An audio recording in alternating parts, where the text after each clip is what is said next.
Arqueomanía.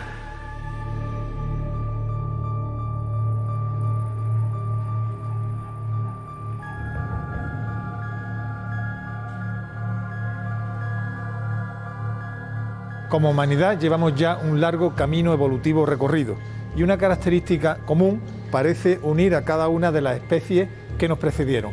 Es una característica que nos parece terrible, salvaje, el canibalismo, personas devoradas por otros seres humanos. La paleoantropología y la arqueología nos develan datos sorprendentes. Practicamos el canibalismo desde prácticamente nuestros orígenes hasta fechas mucho más recientes de lo que hasta ahora pensábamos. Como ese canibalismo nos inquieta y nos atrae al tiempo, vamos a conocerlo en profundidad. Arqueología del canibalismo.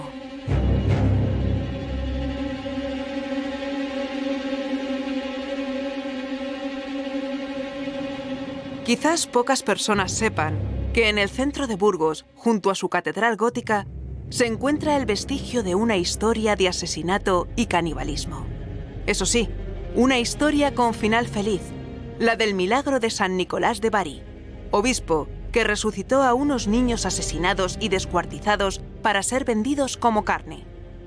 Y resulta muy significativo que esto suceda en la ciudad de los yacimientos de Atapuerca, porque fue justamente en su célebre trinchera del ferrocarril donde se documentó el caso más antiguo de antropofagia conocido hasta ahora, hace ya unos 800.000 años. Llegamos hasta la Gran Dolina, que es uno de los yacimientos más emblemáticos de Atapuerca, ¿no? Y además fue donde se encontró el antecesor. Y además en un episodio de canibalismo, probablemente el canibalismo más antiguo que se conoce. Efectivamente, yo creo que aquí tenemos la evidencia más robusta de un episodio inquietante de nuestro comportamiento, ¿no? El comportamiento humano, pero bueno, a la vez es un signo de modernidad, no es tan común encontrar a lo largo de la evolución humana pues este tipo de comportamientos, y aquí pues estamos hablando de un canibalismo que, aunque no puedas decir que es ritual porque no encuentras un tratamiento específico de los huesos humanos respecto a cómo han sido tratados los restos de los demás animales que también se han encontrado en el yacimiento, sí podemos hablar de un canibalismo cultural, es decir, es parte del comportamiento de esta población, lo practicó más de una vez y estamos hablando pues de, por alguna razón, dentro de ese repertorio de características de estos humanos, estaba el canibalismo como una parte pues muy singular de su forma de relacionarse con el mundo. Eso lo hace, si es cultural, algo más inquietante todavía. No comían hombres, humanos, por necesidad, lo comían por algún tipo de rito cultural. Claro, es muy difícil saber si era por competencia o estamos hablando a lo mejor de un momento en el que hay una gran explosión demográfica y tienen que competir con otros humanos por los recursos, si es una estrategia defensiva. Eso es un poco parte del puzzle y de la incógnita de saber pues por qué en este caso tenemos algo tan inquietante como que humanos se coman otros humanos. ¿Cómo distinguir el canibalismo de otros restos fósiles? Algunas de estas marcas no son difíciles de constatar. Las prácticas caníbales del Homo antecesor supusieron una novedad insospechada. Ninguno de los paleoantropólogos de Atapuerca pensaba encontrar este tipo de comportamiento en una especie tan alejada de la nuestra. Pero hace 800.000 años hubo un holocausto caníbal que se documenta de manera inequívoca en la Gran Dolina. Los primeros artículos científicos en los que se demuestra, se da la noticia de que hay señales compatibles con el canibalismo en los restos de Homo antecesor y por lo tanto el caso de canibalismo más antiguo de la historia de la humanidad se remontan al año 96. ¿Qué señales concretas de canibalismo vemos en los huesos de Homo antecesor? Hay un altísimo porcentaje de marcas de corte. Esas marcas de corte están situadas y localizadas en inicios y inserciones de músculos, o sea, se pueden ver en estos huesos que tenemos aquí en la vitrina del Museo de la Evolución Humana. Marcas de corte relacionadas con la evisceración. En la cara interior de las costillas vemos marcas que se hacen al separar las vísceras, que son muy ricas en nutrientes, del interior de la caja torácica, pulmones, corazón, y también vemos sobre todo una gran fracturación. En el nivel del TD6 encontramos los huesos humanos muy rotos y muy dispersos en la superficie, que sería la superficie original de ocupación de la cavidad, y además mezclados con restos que también eran comida de otros animales, como restos de ciervos, restos de gamos, restos de caballo o restos de bisonte. Incluso tenemos algunos golpes no solo para extraer la médula, sino que encontramos algunos golpes, por ejemplo, en partes del cráneo o en partes de la cara de Homo antecesor. Concretamente en el holotipo, en ese fósil tan característico de Homo antecesor, esa cara de niño, tenemos un golpe por debajo del orbital. Bueno, yo creo que son casos muy escasos. La mejor prueba de ello es que todo el Pleistoceno inferior, solo hay ese caso, el que citamos, el de Homo antecesor en TD6. Yo no cuestiono, nunca he cuestionado que sea un caso de canibalismo, pero no tiene por qué ser necesariamente nutricional. Cuando se nos dice que ha sido tratado de la misma manera que uno se come un ciervo o un bisonte, hay que decir que, bueno, es que los patrones de desollado y de fileteado y de desmembrado de un ciervo pues son exactamente los mismos que corresponden a un humano. Eso no quiere decir tampoco que no implique canibalismo. Yo sí creo que implica canibalismo, pero no tiene por qué ser su objetivo un objetivo nutricional. Es perfectamente posible que sea cultural. Y un antecesor, un hominino ya antiguo, si no fuera nutricional, ¿qué otro fin podía tener ese episodio de canibalismo? Bueno, yo creo que el propio equipo de Atapuerca, en ocasiones posteriores a los artículos iniciales, planteó la posibilidad de que fuera justamente el empeño en atemorizar a las tribus cercanas o que están compitiendo por los recursos en un territorio próximo. Y a mí esto me parece una hipótesis mucho más planteable, más razonable, más propia de lo que son las leyes de la naturaleza, donde es muy, muy frecuente que encontremos mamíferos superiores, donde veamos que hay casos de canibalismo que no tengan un objetivo de naturaleza genética. La etimología de la palabra caníbal, un vocablo que hoy arrastra connotaciones muy negativas, posee un origen poco conocido. Palmira, existe también una arqueología de las palabras, del origen de las palabras, y en este caso de esta palabra tan sonora y tan terrible como es caníbal. ¿De dónde procede? Cuando los españoles llegan a América, los primeros indígenas que hay allí que observan que practican el canibalismo son los indios caribes, los que ellos llaman indios caribes, y de esa palabra caribe va derivando a caníbal. Los huesos de la prehistoria nos hablan, hay que ver la cantidad de información que se obtiene de ellos en los laboratorios. Vamos a visitar al doctor Botella, un auténtico experto en antropología física en la Facultad de Medicina de la Universidad de Granada.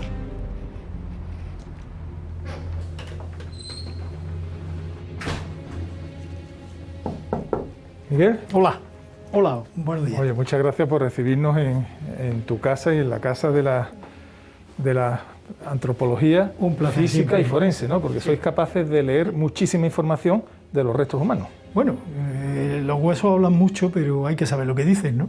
Hay que saberlos leer, ¿no? Las señales, trepanaciones, cánceres, sífilis, lepra. Me parece asombroso que cientos, miles de años después seas capaz de saber la enfermedad por la que murió, la alimentación que tuvieron, las vicisitudes por las que atravesaron. En realidad dejan huellas que son bastante evidentes. Son hasta cierto punto fáciles de identificar porque son grupos de enfermedades, en este caso son enfermedades crónicas siempre, y bueno, están bien tipificadas. Pues como sabes, nos interesa mucho conocer del canibalismo. Si te parece, vamos a pasar y nos enseña alguna muestra. Desde luego. Decías que el canibalismo lo hemos practicado durante algún tiempo todas las culturas, y también en América, ¿no? Porque estos huesos que han sido utilizados como herramientas tienen origen mexicano. En la América prehispánica era muy frecuente. Ya sabemos, el sacrificio humano se practicaba con regularidad, pero también el canibalismo.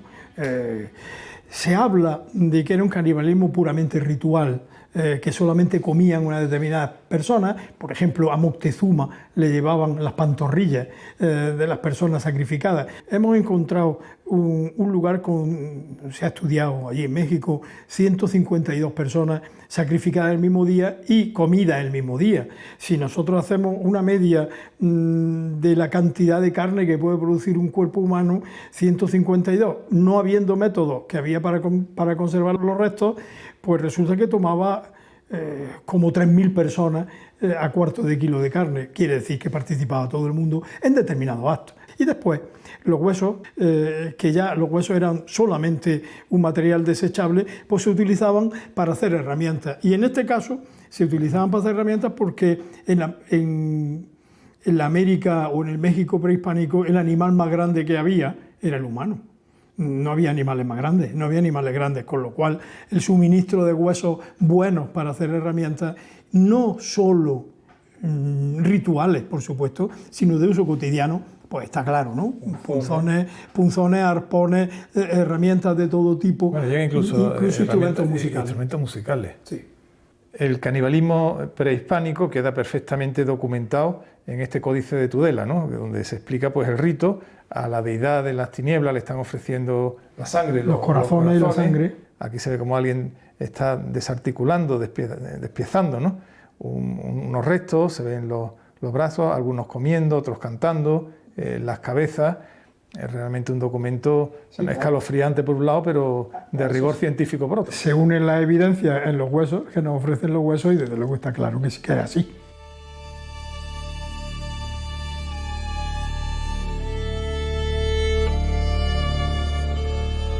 El canibalismo. ¿Se condena igual en todas las culturas? Yo creo que es un tabú para nuestra sociedad. Freud puso el canibalismo a la altura del incesto como tabú y como delito, como crimen. Sin embargo, los antropólogos son capaces de hablar de canibalismo por amor o por compasión. Hay pueblos que han practicado el canibalismo hasta hace muy poco, a los que se ha entrevistado, y lo que decían es que lo hacían por amor a sus parientes, porque no podían permitir que sus restos se pudrieran o fueran consumidos por los gusanos. Y el acto de amor más grande que podían hacer por ellos era comérselos. En el Antiguo Testamento se prohíbe expresamente comer la carne y beber la sangre de las personas. No es extraño, ya que por todo Oriente Medio se practicaban los sacrificios humanos con fines religiosos. Algunos cultos a deidades verdaderamente siniestras tenían en el infanticidio y en los sacrificios humanos en general uno de sus rituales más arraigados. Mesopotamia o el mundo fenicio púnico fueron un claro ejemplo. El dios Baal parece que fue el epicentro de estos cultos.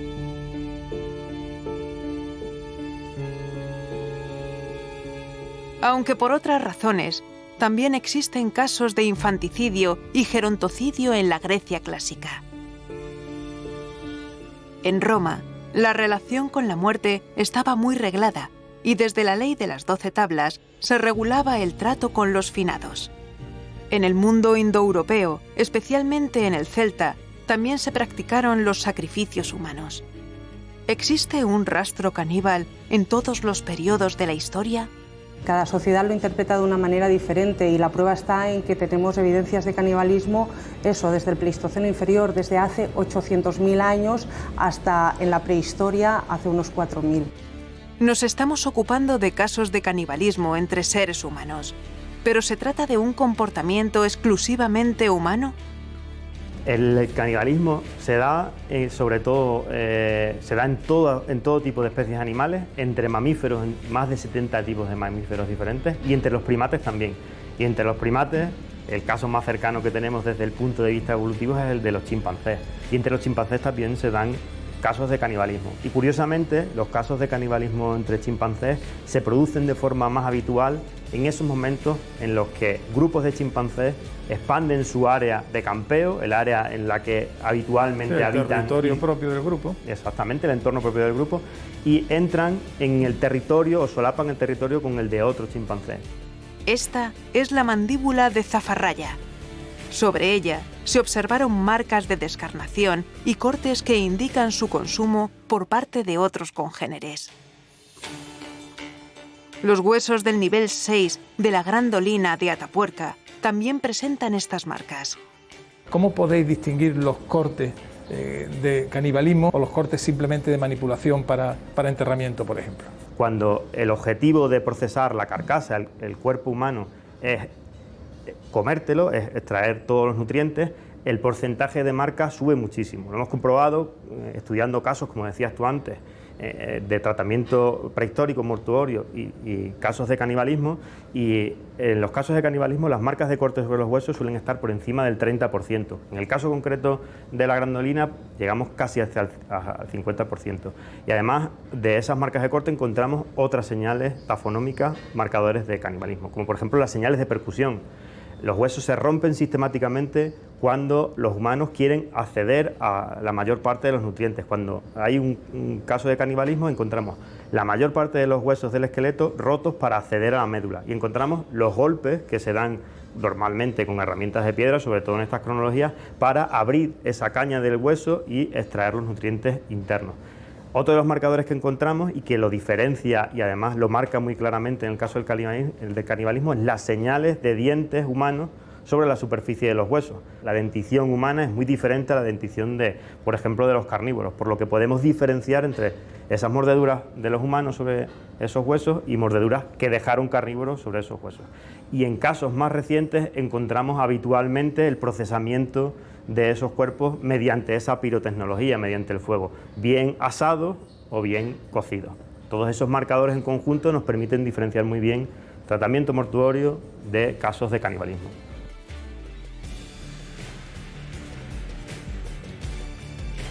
Tú estás muy acostumbrado, lo ves desde un punto de vista científico, pero quien llega de fuera impresiona, ¿no? Por ejemplo, ¿esta mandíbula de qué es? ¿De niño, de persona mayor? Esta mandíbula es de un muchacho, no de un niño, de un muchacho. De un joven. 13 años, 14 años. Y cuando se ve una dentadura muy sana, pero cuando lo pongo al microscopio es que se ven perfectamente las líneas de corte, o sea, le han cortado la... Sí, y fíjate, en este caso es muy interesante porque en los sitios más sobresalientes es donde se marcan esto, y sin embargo aquí el hueco que es donde está el macetero, los músculos maceteros, se notan menos, por lo tanto hay un descarnamiento intencional. Hemos hablado de antecesor, también en Neandertal hay episodios de canibalismo conocidos, ¿no? Sí, yo creo que de hecho los casos más evidentes de canibalismo en la prehistoria se dan en la evolución humana entre los neandertales. Tenemos algunos casos bastante claros, y desde luego en la península ibérica tenemos el caso del sidrón, que yo creo que es manifiesto, no es cuestionable desde mi punto de vista, e internacionalmente algunos casos que en su momento se cuestionaron como Crápina y que sin embargo yo creo que hoy es indiscutible, que son casos claros, repito, de canibalismo. Pero yo insisto en que esto no tiene por qué ser un canibalismo de naturaleza gastronómica o nutricional, sino que puede tener una visión mucho más cultural, un fin mucho más cultural. El canibalismo no solamente fue practicado en un pasado muy remoto por antecesor y neandertales, sino que llegó hasta etapas mucho más recientes, como los episodios de canibalismo que conocemos muy bien del Neolítico. En la zona del arco mediterráneo, durante el Neolítico medio y final, es decir, entre 4000 y 2500, si queremos, es cuando se observa un desarrollo importante de estas prácticas de canibalismo en muchos yacimientos, pero que se continúan por todo el arco mediterráneo. Nos encontramos una abundancia mayor en la proporción de huesos de niños, huesos infantiles, desde el nacimiento hasta edades un poco más tardías, y nos encontramos adultos, nos encontramos hombres, nos encontramos mujeres. Es decir, lo que encontramos en estos yacimientos es una proporción normal de una población normal también, con lo cual pues no hay una selección en cuanto a guerreros, a personas que han sacrificado, sino que es todo el grupo. Yo interpreto que una vez que fallecía una de las personas del grupo, el grupo se la comía. Y eso forma parte de las prácticas culturales de un momento histórico que tenemos, porque antes no aparece y después tampoco.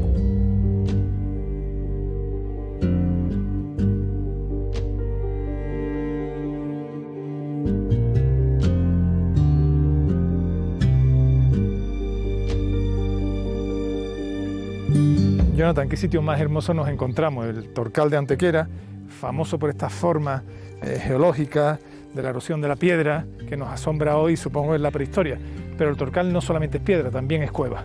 Exactamente, aquí en el Torcal tenemos la Cueva del Toro, que es una cueva muy importante para entender la prehistoria de Andalucía, y estuvo ocupada durante el Neolítico antiguo y el Neolítico reciente. Las evidencias más antiguas son en torno al 5200 a.C. y durante el Neolítico antiguo, que es un periodo muy interesante, tenemos la cueva ocupada entre el 5200 y el 4800 a.C. Luego hay un periodo de desocupación en el que no tenemos evidencia humana de actividades dentro de la cueva, y 300, 400 años después la cueva vuelve a ser utilizada también por poblaciones neolíticas, un poco más tardías. Voy a hacer una pequeña historia. La cueva se excavó en los años 70, 80 del siglo pasado, se encontraron cerámica, restos humanos, un cráneo copa y se depositaron en la Universidad de La Laguna. 40 años después, tú llegas a esos restos para estudiarlos y entonces salta la gran sorpresa. Sí, en los años 70 se había descubierto el cráneo copa con una mandíbula y se sabía que en el área donde habían actividades domésticas aparecían los restos humanos, pero no se sabía mucho acerca de esos restos humanos. Entonces Dimas Martín y Dodds Kamalich, los directores del proyecto, pues me permiten acceder al material para estudiarlo.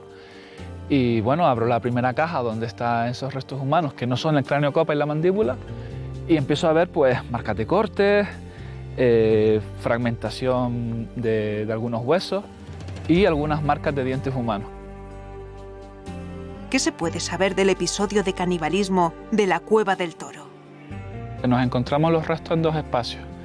Un primer espacio donde tienen lugar las actividades cotidianas, donde la gente come, donde la gente vive, mezclado con la basura, los restos de los alimentos que ellos consumieron, nos aparecen también restos humanos. Y esos restos humanos tienen marcas de corte, tienen golpes y tienen marcas de dientes.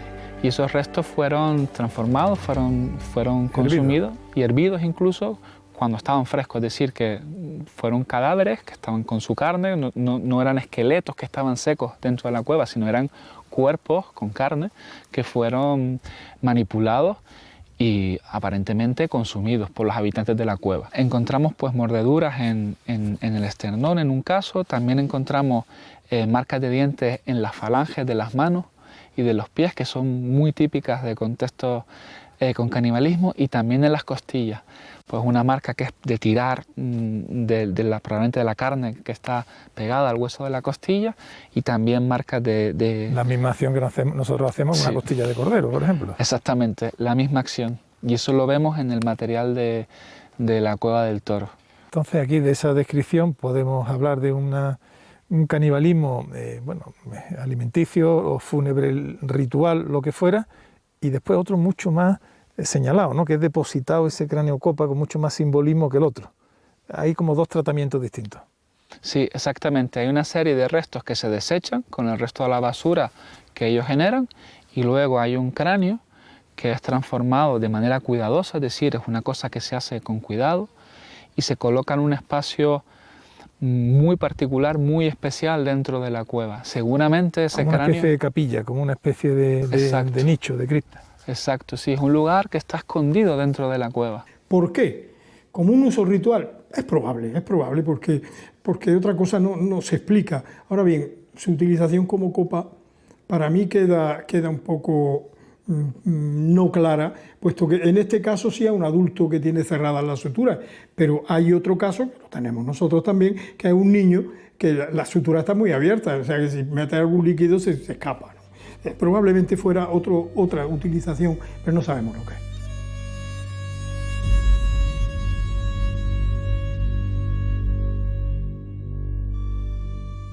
Dentro del complejo de la Sierra de Atapuerca, aunque de época mucho más reciente, encontramos un caso de antropofagia absolutamente aterrador.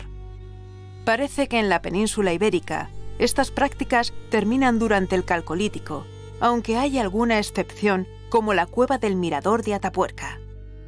Isabel, la Sierra de Atapuerca es siempre una caja de sorpresas, ¿no? Y fíjate en el canibalismo que tenemos, el canibalismo más antiguo conocido en toda Europa, que es el antecesor, 800.000 años, y también uno de los más recientes, que es el de Cueva Mirador, que tendría 4.000 años. En la Edad del Bronce, estaremos situados en la Edad del Bronce. Cuéntame cómo se descubrió, porque supongo que fue un descubrimiento extraño y cuando os disteis cuenta, asombroso, ¿no? Pues la verdad es que sí, porque eso fue el año 99, y durante la excavación del nivel 4 de la Cueva del Mirador, en el nivel 4 apareció un agujero que contenía restos humanos, ¿no? Y bueno, pues se delimitó, se hizo la excavación de este agujero, y en él en realidad lo que apareció aparecieron 6 cráneos humanos y otros fragmentos que también eran humanos. Prácticamente había aproximadamente un centenar de restos. Que hasta ahí podía ser un enterramiento, pero hasta ahí podía ser un enterramiento. Pero saltó la sorpresa. Saltó la sorpresa porque los cráneos estaban rotos, ¿no? Teníamos solamente las calotas, estaban vueltos digamos, boca arriba. Formando una especie de copas, muy tétricas, pero copas. Sí. Y había, dentro de los cráneos, había otros fragmentos de restos humanos. Había fragmentos de mandíbulas, había maxilares, vértebras, algunos fragmentos de tibia, costillas, alguna falange, pero prácticamente eran todos fragmentos que eran reconocibles. Cualquiera de nosotros podría decir que son restos humanos. Ya desde la excavación se veía claramente que los restos tenían fracturas, que tenían un claro origen antrópico, es decir, alguien los había roto y eso ya nos llamó la atención. Y además se veían marcas de corte. Vamos, en el propio campo se veían las marcas de corte porque eran clarísimas. En el trabajo de laboratorio ya empezamos a ver que además había otras evidencias, como que la mayoría de los restos estaban hervidos, por ejemplo, o que contenían mordeduras humanas. Pero los restos, ¿cuándo determinas tú que han sido devorados y por tanto hay práctica de canibalismo? ¿Cómo lo determinas? Hay una serie de criterios, ¿no? Serie de criterios como, por ejemplo, que los huesos tengan marcas de corte, pero marcas de corte no normales, sino iguales que las de cualquier otro animal, ¿no? Que tengan señales indudables de que han sido hervidos, es decir, cocinados, que estén... Porque además cuando son hervidos dan este aspecto cristalino, ¿no? Le da una característica especial. Es que cuando están hervidos el hueso cambia de textura y se observa que es mucho más suave, brillante, como cristalino, translúcido, ¿no? Más cristalino, si quieres, y cuando se golpea suena como la cerámica. Los casos de canibalismo durante la Segunda Guerra Mundial fueron numerosos, especialmente en el frente ruso. Otro de los ámbitos en los que se han producido episodios de antropofagia ha sido en la navegación oceánica, en la que se aplicaba la conocida como ley del mar. Gracias a la arqueología hemos podido conocer diversos tipos de canibalismo colectivo, litúrgicos y rituales. Pero ahora quiero descender a lo que más miedo y más terror nos puede producir, a la mente enferma, al canibalismo practicado por psicópatas. Para ello, hemos visitado a un gran experto en la mente humana, Manuel Martín Loeches.